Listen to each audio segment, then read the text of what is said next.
Now let us look at another type of product of two vectors called cross product or a vector product. Our textbook introduces it as through the notion of torque.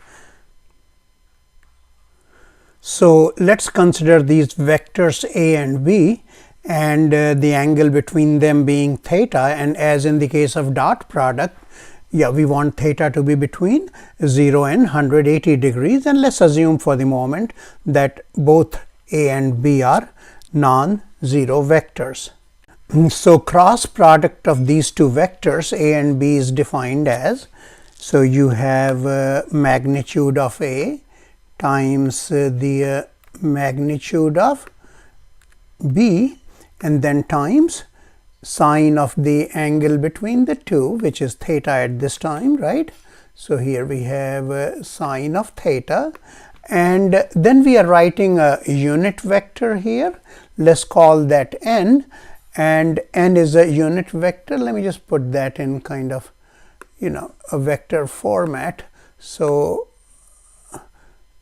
yes, n is a unit vector.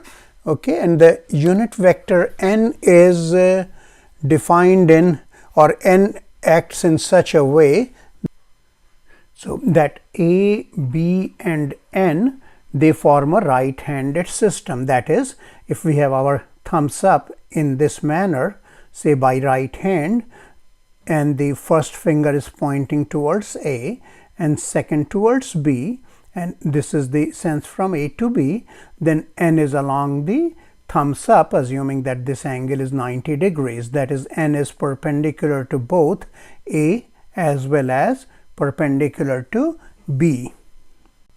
So again, this is how we have defined the cross product or the vector product, because the value is a vector of A and B, and again, as before, 0 has to be less than or equal to theta, and that has to be less than or equal to pi.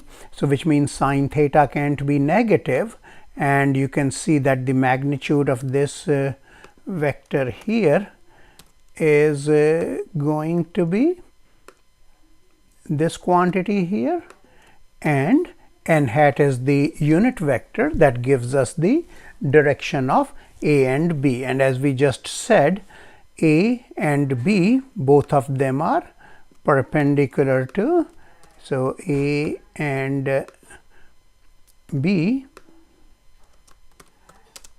are both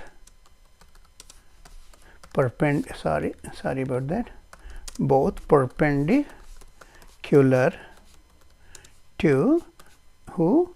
The unit vector n. And actually, that's a way that we can use cross product just to define a vector that's or just to obtain a vector that's perpendicular to both A and B, that is the plane containing both the vectors A and B. All right.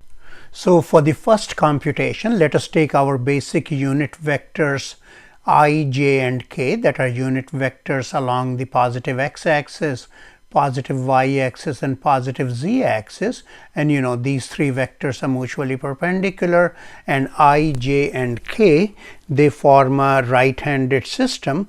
And if you want to strictly see that in that manner that we had seen a moment ago, so you can see if we just rotate it in this manner, they will go along a right-handed system. And of course, here I and j are perpendicular to each other, and they don't have to be for the computation of cross product. So let's go back to our computation. So let's compute I cross j by using this definition. So if we would like to do this for right here, then first we have magnitude of I is a unit vector, so that is going to be 1 times magnitude of j, which is again 1, times sine of how much? Sine of 90 degrees, because the angle here is how much? 90 degrees of pi over 2. So that is going to be 1 as well. And then the unit vector that's perpendicular to both I and j, such that I, j and k, they form a right-handed system. So that unit vector is who here? Is simply k. So what you got here is that I cross j is k, even though the fonts are different. Okay, and likewise you can see that j cross k is I, and then k cross I is j. Okay, now just go ahead and convince yourself that a cross b is negative b cross a, that is, they are not equal, and these two, like this cross product here or the vector product, the multiplication in these two manners, they don't always produce the same result. So that means that the cross product is not associative, right? So cross product is not associative. However, okay, first let me write it down, and you can find many examples to illustrate this. However, cross product is distributive over the vector addition. Okay, now we can use just this simple algebra to obtain the cross product of two given vectors. So for example, say I am given a vector A. Now let's see how we find the value of cross product when vectors are given in component form. That is, say A is A1, A2, A3 and B is B1, B2, B3, and we know that by component form we mean simply this, that if the components of A are these, then who is the vector A? I can write it in terms of I, j and k in this following manner. Okay, A1 times I plus A2 times j plus A3 times k, and likewise we can write for we can write for B the same thing. That is, I'm just going to replace these A's by B's. Okay, so here we have just a moment, we have B and B here again and B here. So if we would like to compute, say, A cross B, then what we have to have, and I'm just taking a shortcut for writing, hope you don't mind. So you have simply then A cross B is, first vector is A, so let's write that in terms of who?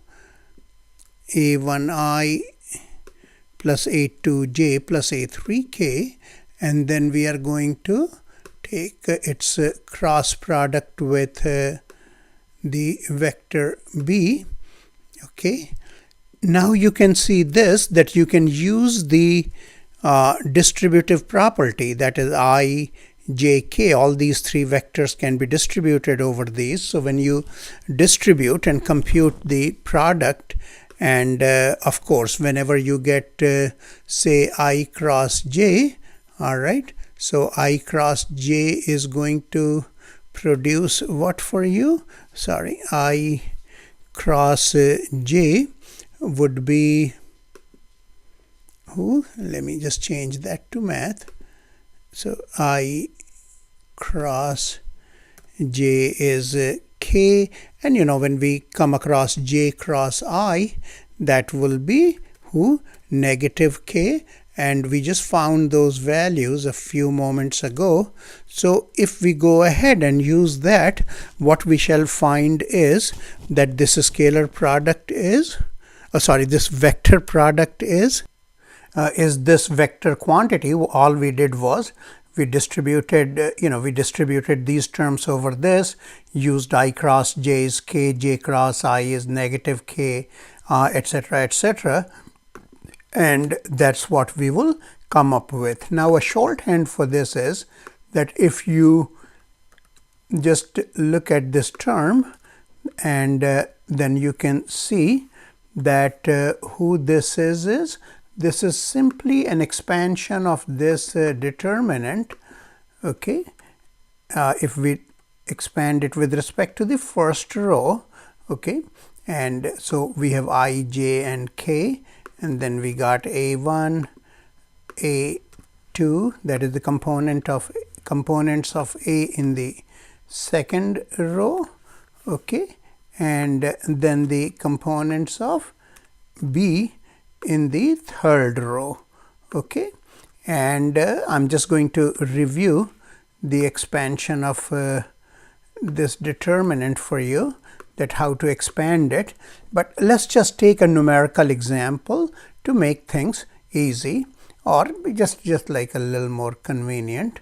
Okay, so for the vector a, so let's assume that the vectors a and b that we are given have values. So say we are given these two vectors a and b, and we have to compute the cross product of these vectors. So what we will do is we'll just take this rule down here, okay, and then instead of a1, a2, a3, what we have is that we have these three components here, or rather these vectors here, and now we are going to go ahead and expand this determinant, just to review how to expand such determinants with respect to the first row. So now we are going to expand this determinant with respect to the first row. So for the coefficient of I, what we will have is that we will ignore the first row, okay, and the first column, all right, and this would be the coefficient of I, this 2 by 2 determinant. Let me write this for you. So now we got this as our first term. We still have to write more. Now what we would do is we will go to find the coefficient of j. So in that case, what would happen? Now when we go in this order, the first term is positive, this term will be negative, and here we are going to ignore this second column and the first row, and the determinant that we get by this 1, 2 and 1, 3, that will be multiplied by negative j, and here when we take the cofactor of k, we will ignore the first row and the third column and write the determinant of this. So and now that term would be positive, so we'll go like positive, negative, positive. If we had more, which we are not going to have in this particular course, so we'll just alternate signs like that.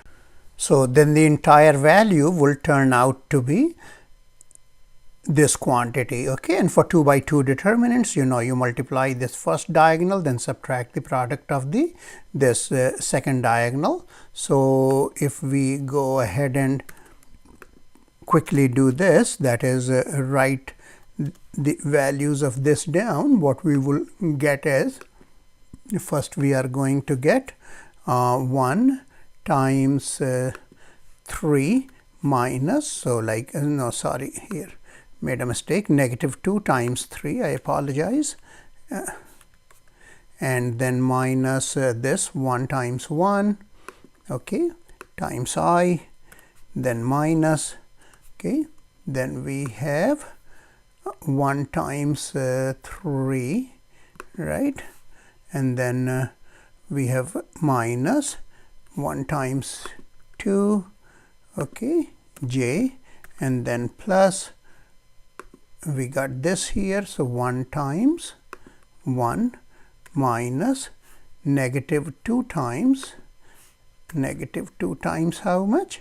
Simply 2, and then we have k, which will mean that we got, so what this is going to be, negative 7i, and then this would be 3 minus 2 is 1, so just minus j, and then this is 1 plus 4 is 5, so that will be negative 7i minus j plus 5k, Okay, that's what the cross product or vector product of these two vectors A and B will be. And as I said, one of the uses that we are going to make of this product is this, that in this manner we have obtained a vector that's orthogonal or that's perpendicular to both these vectors A and B.